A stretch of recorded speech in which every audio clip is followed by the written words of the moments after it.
नमस्कार दोस्तों, स्वागत है आपका और एक नए वीडियो में। तो आज की इस वीडियो में हम बात करेंगे रैटलिंग नॉइस के बारे में। जो सबसे एनोइंग नॉइस रहता है ना, वो डैशबोर्ड से आता है गाइस, डोर से आता है, आपके स्टीयरिंग से आता है गाइस। तो ये रैटलिंग नॉइस आता क्यों है गाइस?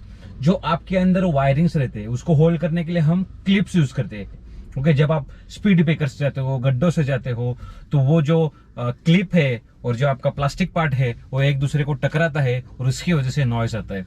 लेकिन ये बहुत इरिटेटिंग होता है जब आपके स्ट्रिप वाले पे स्पीड ब्रेकर रहते हैं ना, छोटे छोटे या छोटे छोटे गड्ढे जब रहते हैं ना, और उसके ऊपर से जब गाड़ी चली जाती है ना, तो जो नॉइस है ना वो बहुत एनोइंग रहता है, आपके ड्राइविंग खराब कर देती है। ओके, तो एक बहुत बड़ी समस्या है और ये समस्या के ऊपर एक सोल्यूशन भी है अपने पास। आप ये सर्विस सेंटर को गाड़ी दिखाओ या फिर आप लोकल मैकेनिक, आपका जो दोस्त है या फिर शॉप है, वहां दिखा सकते हो। उसको बोल सकते हैं कि एक पहले रैटलिंग नॉइस आइडेंटिफाई करो। लेट्स एग्जांपल, आपने आइडेंटिफाई है कि आपका रैटलिंग नॉइस लेफ्ट डैशबोर्ड से आ रहा है। ओके, तो वहां चेकआउट कर लो कि जो वायर्स है उसको टाइटन करने वाले फास्टनर्स रहते हैं, क्लिप्स रहते हैं, तो वो लूज होते हैं कि नहीं, क्योंकि दिस इज टेम्पररी।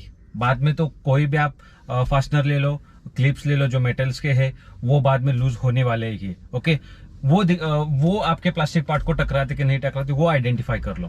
वंस आपने ये आइडेंटिफाई किया तो सबसे पहले वो फास्टन करो। ओके, उससे अगर नॉइस नहीं जा रहा तो दूसरा क्या है, फेल टेप यूज करो, यानी 2-वे एडेसिव टेप आप यूज कर सकते हैं और जो प्लास्टिक है और जो आपका क्लिप है उसके बीच में लगा सकते हो। उससे क्या होगा, नॉइस नहीं आएगा। उससे क्या होगा, जो एक दूसरे को पार्ट है ना वो टकराएंगे नहीं। ओके, और नॉइस नहीं आएगा।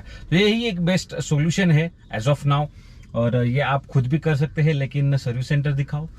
ओके, लोकल मैकेनिक शॉप से आप इसे करवा लो। ओके, तो एडेसिव टेप यूज करो, ये बेस्ट है। या फिर आप सारे डोर को डैम्पिंग भी करवा सकते हो, तो डैम्पिंग से आपका वो रैटलिंग नॉइस निकल भी जाएगा। तो ये एक रैटलिंग नॉइस के बारे में था जो कार डैशबोर्ड से आती है, उसके ऊपर मैंने आपको सोल्यूशन बताया। अगर आपकी वीडियो अच्छा लगा हो तो लाइक कीजिए, कमेंट कीजिए, शेयर कीजिए एंड सब्सक्राइब करना मत भूलिए। Thank you so much for watching this video.